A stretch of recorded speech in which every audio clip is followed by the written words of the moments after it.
What used to take hours now only takes seconds. Hi, I'm Brent Mitchell from Red Castle Resources, and today I want to show you how to forecast hurricane paths associated with max wind speeds, cumulative precipitation, and potential tree blowdown using ASKTERRA. So let's jump right in. So here we are in the ASKTERRA interface, and all I have to do is type in my request. So I want to mention that we're going to go in retrospect because there was an active Hurricane Melissa not so long ago. So we're going to focus on that to start. And then after, we'll look at current 10 days in the future from now. So let's go ahead and run that. Now, while we're waiting for that, I want to mention that ASKTERRA uses Google DeepMind's WeatherNext models. These are AI weather models designed to be faster and more accurate at a global scale than the existing models out there. So in 24 seconds, we've got our map product, our forecasted for our forecast for Hurricane Melissa. So let's zoom out a little bit and explore what we've got. So we know that the hurricane made landfall in Jamaica on October 28th. So we've got from the 20th to the 30th. And the map we're looking at right now is max wind speeds. You can see it kind of had a direct hit on southwestern Jamaica, where most of the damage actually occurred. And then you can see the path a couple days after that. Now, not only do we have max wind speed, we also have cumulative precipitation for that same time period. You'll notice severe precipitation occurred there. We know there was lots of flood damage in Jamaica. And alongside that, we also have our Gales model, which is, if I turn these off, we can see that and zoom in. This is a model that predicts potential tree blowdown. So it uses the max wind speed, it uses tree height, tree type, and then the modulus of rupture, how much wind for that tree at that height it will take to blow it down or snap it. So that's our predictive model, and you can see here there's lots of areas in Jamaica that we predicted there would be tree blowdown.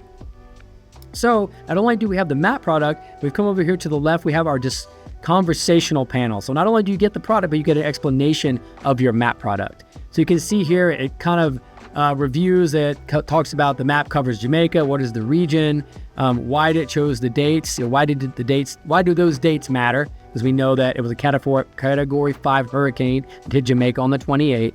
And it kind of goes through a little bit more stuff here. And then if we scroll down, we also see that it gives you a confidence interval about if confidence is high that this map accurately represents the hazard for Jamaica because we have information about that hurricane. And there's also some references here that you can clarify and validate the map product that it correlates with other things out there.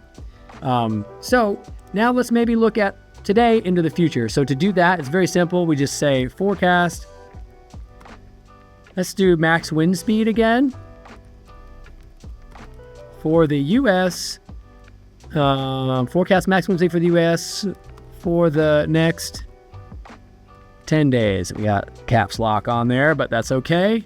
ASKTERRA doesn't care, and it'll take your typos too, so you don't have to be too accurate. So now hopefully we're going to zoom out. There we go. We're going to look at the entire continental US, and it's going to give us our 10-day forecast from right now. And we luckily don't see any hurricanes approaching the Gulf or the eastern seaboard of the US. Let's zoom out just a little bit. As everything in ASKTERRA is global, so this weather prediction is also global. But if we do go out to the northern Pacific, we see a few storms brewing, heading up towards Alaska. So just kind of giving that global perspective. And again, all the layers are available. You can get precipitation, so you can see where that might be occurring in the next 10 days. And then we also have temperature. So if there's worry about heat or fire risk, you can also see that 10 days into the future. So those are the examples of forecasting that ASKTERRA can do. Now, I want to mention a few ways that you can share this data with other people. If you have other GIS users or yourself included, and you want to take some of this data out of ASKTERRA into a GIS, you can export any of these layers as a GeoTIFF, and you can also create a link where other ASKTERRA users can jump into your analysis, see the queries that you made, and interact with these map product inside ASKTERRA. So we have a lot more videos like this. This is just the tip of the iceberg. So for other videos for things like mapping fire extent and severity and post-landscape damage from events, click on this link. And if you want more of a deep dive into ASKTERRA and all the functionality capabilities, click on this link.